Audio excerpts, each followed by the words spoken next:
नमस्कार. हवामान अंदाज आणि बातम्या फेसबुक पेज, यूट्यूब चॅनलमध्ये तुम्हा सर्वांचं स्वागत. आज 22 एप्रिल सकाळचे 9:15 वाजलेत. पाहूयात येत्या 24 तासात राज्यातील हवामान कसं राहील. काल सोलापूर, धाराशिव, सांगली, कोल्हापूरच्या बऱ्यापैकी भागांमध्ये जोरदार पाऊस, काही ठिकाणी गारपीट पाहायला मिळालेला आहे. आणि आत्ता जर पाहिलं तर कमी पट्टा हा केरळपासून दक्षिण मध्य महाराष्ट्रापासून दक्षिण मराठवाड्याच्या आसपासपर्यंत विस्तारलेला पाहायला मिळतोय.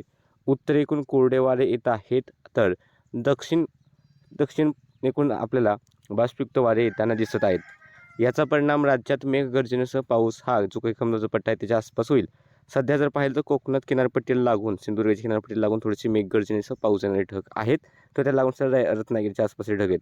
पण हे ढग आता थोडेसे पश्चिमेकडे जात आहेत. सोलापूर जिल्ह्यामध्ये, धाराशिवमध्ये सुद्धा काही प्रमाणात ढगाळ वातावरण आहे सकाळ सकाळी. पण आत्ता सध्या विशेष पाऊस या ठिकाणी दिसत नाही आहे. जळगावकडे सुद्धा ढगाळ वातावरण आहे, मात्र पावसाचे ढग नाहीत. आणि त्या 24 तासातील अंदाज पाहिला तर आजही सातारा, रत्नागिरीचा काही भाग, सिंधुदुर्ग, गोवा, कोल्हापूर, बेळगाव, सोलापूर, धाराशिव, लातूर, नांदेड आणि इकडे त्या लागून असलेल्या कर्नाटकचे सीमावर्ती भाग, या भागामध्ये मेघगर्जनेसह पावसाची शक्यता राहील. एखाद्या ठिकाणी गारपीट सुद्धा होऊ शकते. तर पुणे, अहिल्यानगर, बीड स्थानिक ढगनिर्मिती झाली तर एखाद्या ठिकाणी थोडाफार गडगड किंवा पाऊस होऊ शकतो. ही स्थिती परभणीपर्यंत सुद्धा राहील. तसेच यवतमाळ, चंद्रपूर, गडचिरोली स्थानिक ढगनिर्मिती झाली तर एखाद्या ठिकाणी गडगड होईल, नाही तर जास्त काही शक्यता नाही आहे. आणि उत्तरेकडे सुद्धा काही पावसाची शक्यता नाही राहिलेल्या जिल्ह्यांमध्ये, ते सुद्धा स्थानिक ढगांवरती लक्ष ठेवा. पावसाचा अंदाज सध्या तर दिसत नाही.